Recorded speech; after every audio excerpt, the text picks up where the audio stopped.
We can get into FIBA this week.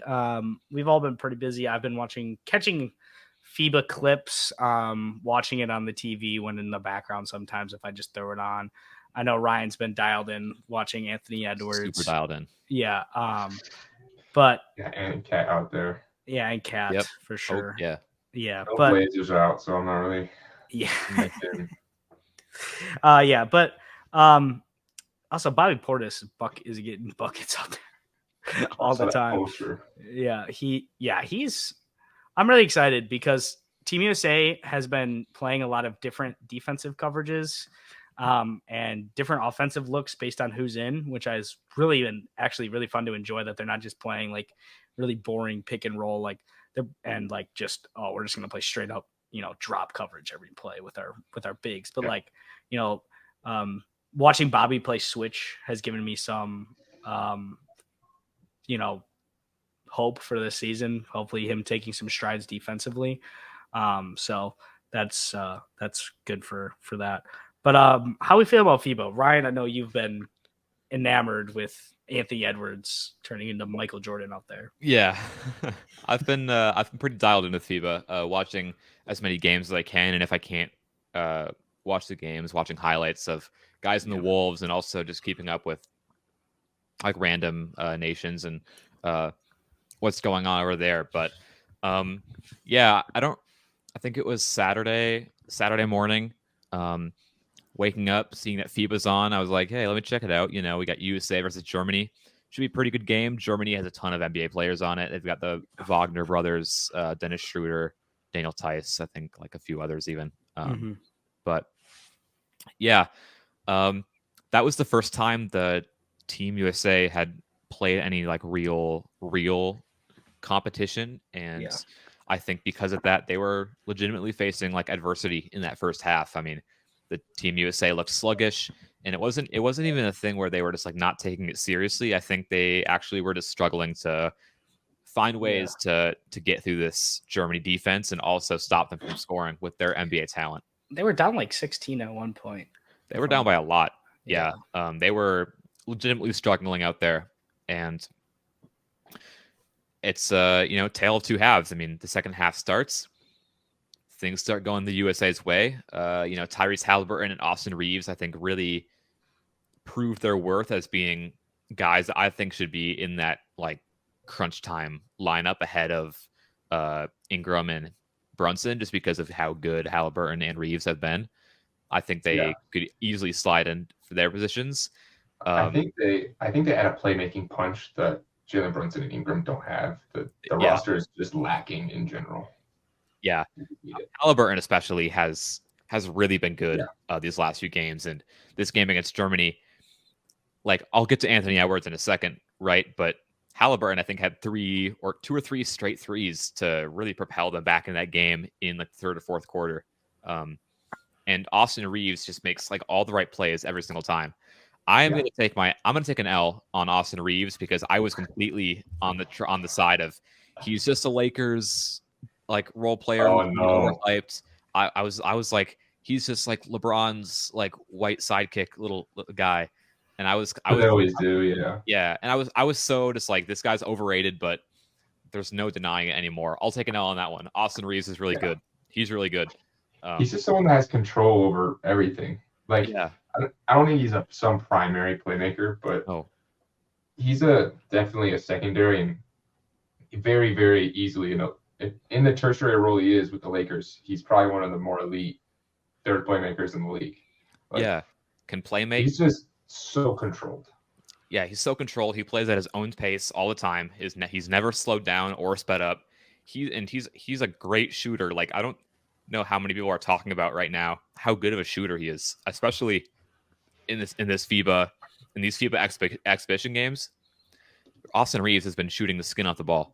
Like, he's been so good from all three levels, and that's more than Ant, which we'll get to in a second. But Reeves and Halliburton really stood out to me this game as being just guys that you need to have in late in games.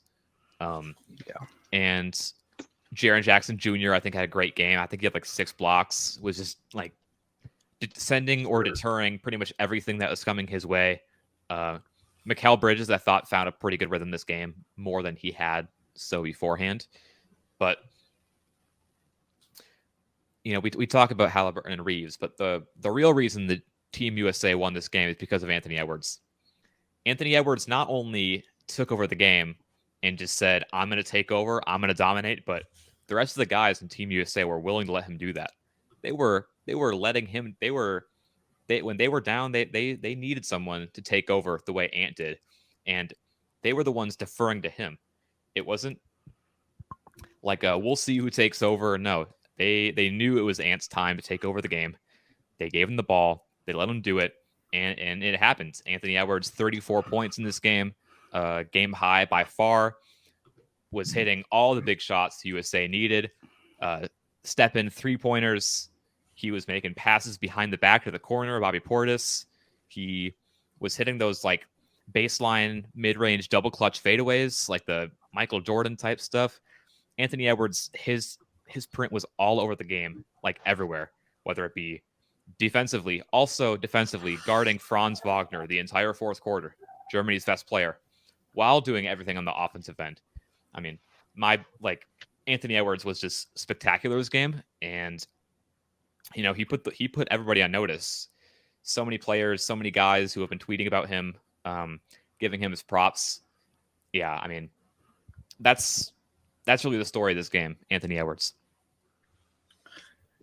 Yeah, that's been the story of the whole FIBA. Yeah, because I just think people are freaking forming fake. Once you got fake quotes going for you, yeah, that's when it's There's an obvious Anthony Edwards agenda being pushed in the Olympics, and I think there should be, because he's been dominating. He's been dominating the last year. Yeah, he looks like the clear-cut best player on the team by far. And I was someone who has been high on Anthony Edwards since the end of last season in the playoffs, and as well throughout this year. When I've done ranking lists throughout the actual regular season, I had him as a top 20-ish, like low 20s player, low teens player, early 20s player, and people weren't a fan of that. And the end of the season came around and playoffs came around, and everyone's like, oh, like for sure, like there's no doubt that he's that good. And I think the only thing holding him back from being a top 15 to top 10 player within the next 2 years is a playmaking jump, and more consistency shooting the ball. I think his shot selection can be a little bit spotty at times. I think sometimes he gets a little bit too aggressive, taking jump shooting, contested mid ranges and stuff like that. But if those things can dial in at the end of the day, like I really think that he could take that step to being in that Donovan Mitchell type tier. But he does have to take those steps, and those are the two hardest things to develop when you're in the NBA. I will say, though, he doesn't. You would like to see a playmaking jump, but I think there's two ways this can go. It can go the defensive route as well, because I think he's actually shown more aptitude for the defensive side than the playmaking side of the ball. He has. And I think you see this playoffs with him and McDaniels, or actually playing around because McDaniels was hurt. I guess it was like pre-playoffs, right? But he really started locking down near the end of the year. And you saw something that, like, defensively, you usually see Anthony Edwards maybe get lost a little bit off ball or, like, take a couple plays off. He was locked in. And watching that, I was like, oh, I get more. He has potential to be one of the better wing/guard defenders in the league, more than he can improve to be, like, a number one playmaker on a team. Yeah. I mean, the defense in his third year was really, I think, what impressed me the most. I mean, like, obviously I'm a Timberwolves fan, and I'm super high on Anthony Edwards. I always thought that he could be like MVP caliber player, and I still think that. But what the way that he locked in on defense this year was something that really surprised me, because it was never something that we had seen before, and if we had, it was never for prolonged, even like spurts in a game. Like it would just come and go, and it would go more often than it would come really with him. But what happened was training camp before Ant's 30 years, so before last season, Chris Finch tells Ant, hey man, you're too good not to be defending. You're too good not to be defending. And Ant really made it a priority this year to be a legit guard and wing stopper for the other team. Obviously, you're playing with McDaniels, who can take a lot of that responsibility, but yeah, Ant was guarding his ass off this season. And those are the things that can elevate you into like being one of the best players in the league, not just one of the best players at your position, like being able to be effective on both sides of the ball.